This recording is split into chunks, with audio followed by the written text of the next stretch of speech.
Hello and greetings. Yes, this is myself in my current self. Excuse me. But yeah, this is not myself from January of 2020 or anything. You know, if you're catching up with my recent videos, you'll be knowing what I'm meaning. But it's great to be back, and it's great to be showcasing my new genre, if you will, of weapons. And these actually, what I mean by genres, these actually ain't technically weapons. But these right here, this right here is a table of torture devices. I know, I wasn't expecting the day to come with my collection becoming this large, and I'm really proud of it. I'm really excited and really stoked because I just got a lot off of, well, I wish I could say what side it was, but I just got a lot of these weapons that came, and so I just thought, hey, why not make a video about that? So here we go. So first off, our first torture device. This one, probably one of the oldest ones. This is from the medieval times, definitely. From the medieval times, somewhere in northeastern Europe, I would think. Not totally towards like Russia or the Asian part of Russia, but this actually here is a spiked roller, and this you can see it's a cylindrical device with a bunch of spikes on it. They're all worn. I mean, they've all been worn down. This thing is old. I'm guessing this is 1600s, late 1500s maybe. I don't know. This is that old. But yeah, you can see the spikes are all dull and worn. I actually can handle this with my hands. They're all dull and worn because this has been used to roll a lot of people, and yeah, that's some dried blood. But essentially, how this device would be working is that this would be kind of awkward to, especially when it's sharp, to roll this on somebody to torture them. But this would actually, this thing actually got all its original components. There used to be, at some point in time, it's detachable. It's almost kind of the same action as a rolling pin, as there would be two detachable rollers and handles on either side, so you could just put this on your victim and, do the deed. And they'll be screaming for sure. But obviously, yeah, this is probably my oldest one, really, really solid. And yeah, I'm surprised that I even have this. So moving on right here, another one of this kind of the same fashion. This one actually is a bit more, a bit more simple of a design. Although this actually was coming from somewhere in, I wanted to be saying, Western Asia, somewhere along that line. So what this is essentially a skin peeler type of device. It wasn't really ever getting a name. I ain't really necessarily thinking. That's the only thing I've just been hearing it referred to as. Basically, it's one principle. So what it is, this, as you can see, the handle with this white part is extremely sticky. And this was made, they used to make it from a combination of like tar, sap, and I'm thinking squeezed out like caterpillar and an insect innards. I'm in the know that is a bit graphic, but that is pretty much what it is. And what they would do, I got my test torture victim right here, is they would essentially just stick this on, whatever the face, the arms, usually the arms or the chest, especially somewhere that has just got some hair to it. Sometimes they would be doing the face, and especially if their victim's bald. But this stuff, I was saying, extremely sticky. It's like super glue. So they would stick this on there and basically try and roll it across their victim, and it was so sticky that their skin would be coming off. Really, and it worked. And they would just there's a bunch of layers of this, and they would just peel it off. They have to, because there's skin and hair on it. And this one I got to be the most careful of, so I ain't, grabbing it by the wrong end. But yeah, this is probably my most dangerous one out of all of them in terms of risk. Now, next one here is this bad puppy right here. And what this is a spiked choker. No, it ain't the kind that you wear to be goth, I'm guessing.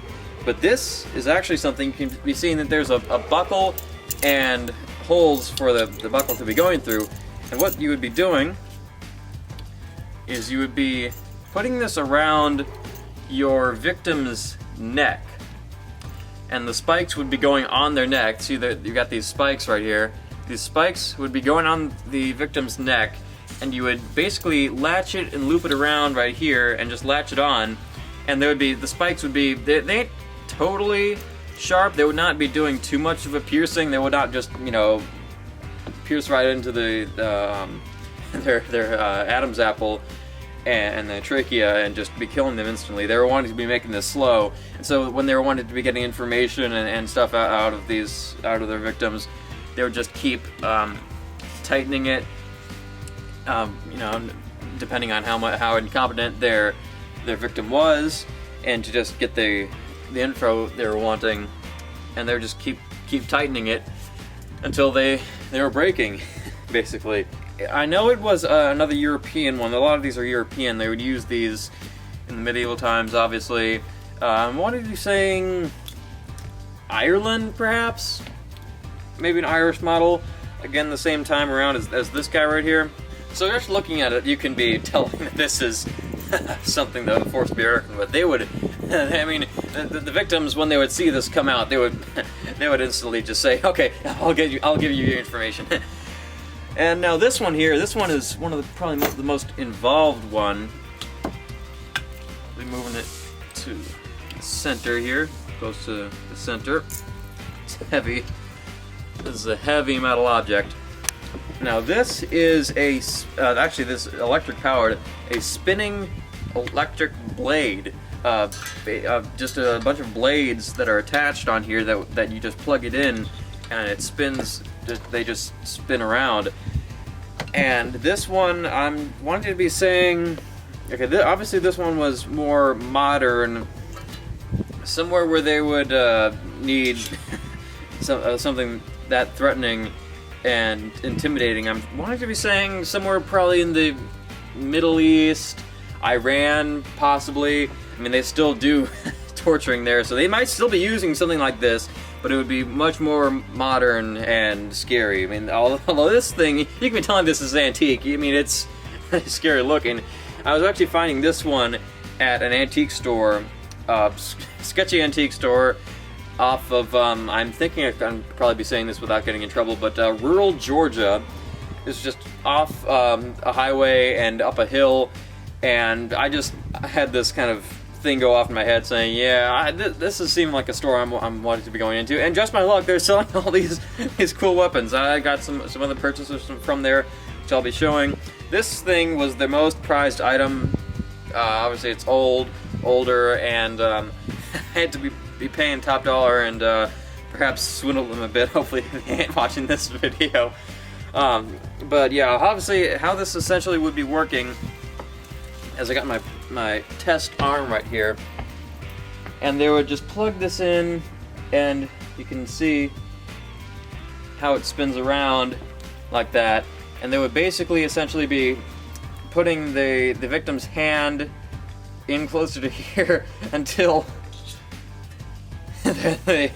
first the nails go, and then their tips, and then their knuckles, and oh yeah, it was gruesome. It was gruesome. I mean, if you ever see any, victims, I'd say probably any kind of American intelligence that was spying on, Iran, that area, and if they're ever missing their fingers or their hand or something, it was probably from one of these. You would be having to be asking them about that, and again, totally gruesome.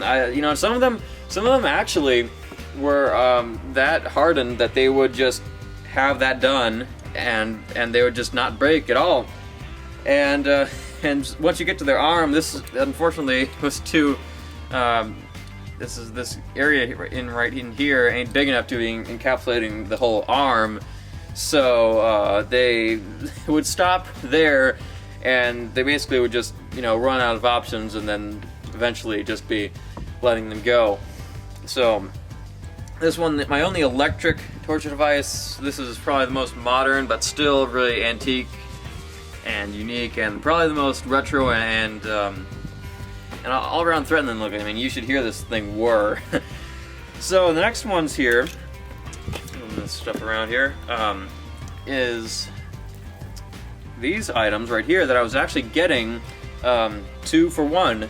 This right here, these are actually a skin scraper and peeler.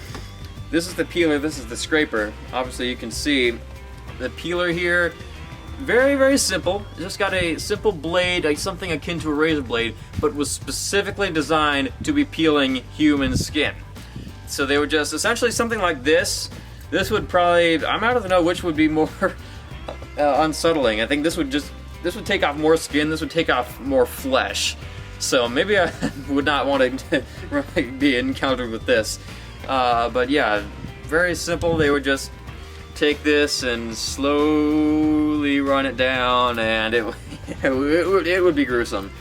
Very gruesome. Simple, really simple method. I'm going to say this one, late 1700s, early 1800s, I'm thinking. And it was probably around the same time as this thing, which probably, I think this was a bit earlier, an earlier model than this one.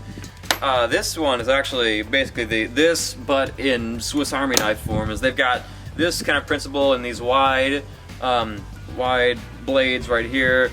These round ones with little serrades. These round ones right here. The most fine shave you could get right here. You might even be finding something like this in a pretty old antique barbershop from France. That's some Sweeney Todd stuff going on right there. So these are definitely the most basic and simple devices that I got in my possession here. Certainly would get the job done. I would not be wanting these to be coming anywhere near me.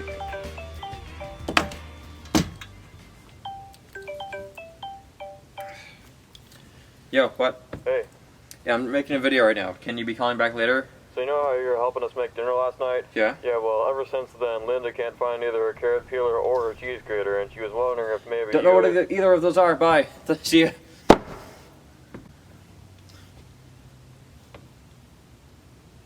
Who steals a cheese grater? But this is my whole collection right here. Again, really proud to show this off ever since I was getting these new weapons. These ones were obviously my newest ones, and this one I was just getting recently as well. And I'm just really looking forward to, I mean, I know my previous weapon review videos and unboxings were being well received, and I just am liking to be doing this, showing off my talent, I guess, of collecting things that seem really uncollectible. So comment below what more you want to see. Do you want to see a collection? Are you wanting to be seeing any specific items? On any requests for different orders of devices and weapons? As you can see, we're doing more genres here. I've got some more in mind. If I can get a deal with the right people, I'll be showing that off definitely. More videos coming, obviously. So I'd just be saying for now, like, subscribe, don't.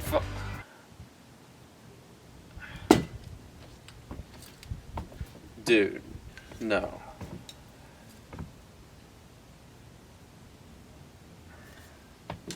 Of course, yeah.